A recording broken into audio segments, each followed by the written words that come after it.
Columbia University. Yeah, Right. that's where we all met. Was Yeah. in school. What did you study? I majored in music and economics. Ezra majored in English. Our keyboardist Rostam majored in music as well, and bassist Bayo was Russian regional studies. Okay, so So it was a wide breadth of experience. yeah. And how did you get together? Yeah. We were just friends already. We'd worked on other kinds of music together, so by the time it was our last semester of college, we decided that we would start a band together, and it made sense because we knew each other well and knew we all liked similar kinds of music, had similar ideas. Yeah. Okay. Yeah. Well, when I listened to the album, it's yeah. Well, everybody talks about it, the African influences there. Mm-hmm. Was it when you started the band? Was it like really a plan for like we want to make this kind of music? I think the or plan did was it more to not exclude something that we liked because it was, you know, different or sounded different or something. And I think the idea of bringing in influences that, like, you know, like classical with the strings or whatever, I think that was kind of more the idea, was try to combine a lot of stuff into like a, you know, but still with the underpinning being like pop songs, like catchy songs that could support kind of these different elements to bring in. Yeah. Okay.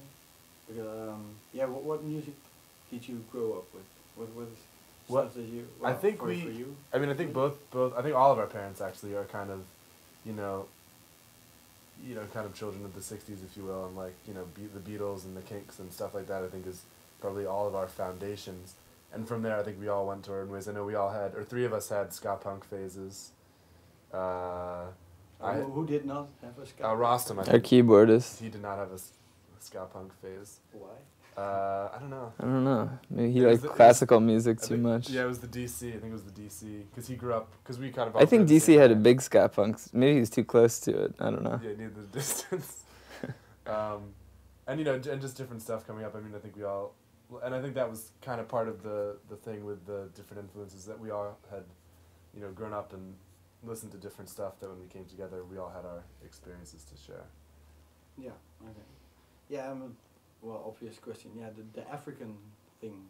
Who is listening to African music of you?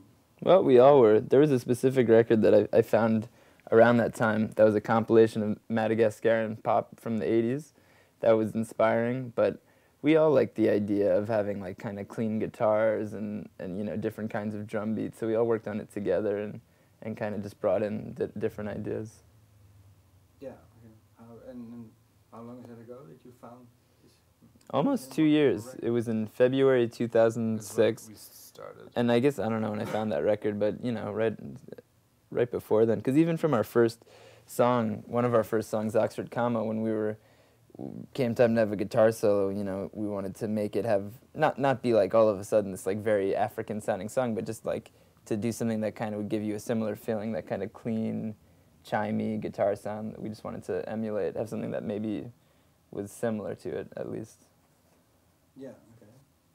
And yeah, I can imagine as a drummer, that did you have to learn other stuff? I think that I think part of the reason that, or I hope that, you know, that it kind of is incorporated more than like appropriated, is that I never really learned how to play like a specific African rhythm or like, you know, a high life beat or whatever it was. And I was actually it's funny because I was a guitarist. I was actually supposed to be the guitarist for this band, and then we kind of couldn't find a drummer, so I kind of just moved to because I could do little stuff and just it kind of stuck. You became Ringo. Kind of, yeah. I guess essentially. But yeah, and I think that made it easier when, you know, we'd arrange the song kind of because I didn't take lessons, so I didn't like have these things that I needed to play and just kind of messing around and just playing stuff that sounded right, and I didn't really know like technically what I'm doing. But if it sounded right and worked with the song, I guess that was kind of to not make it quite so, you know, so rock in a way.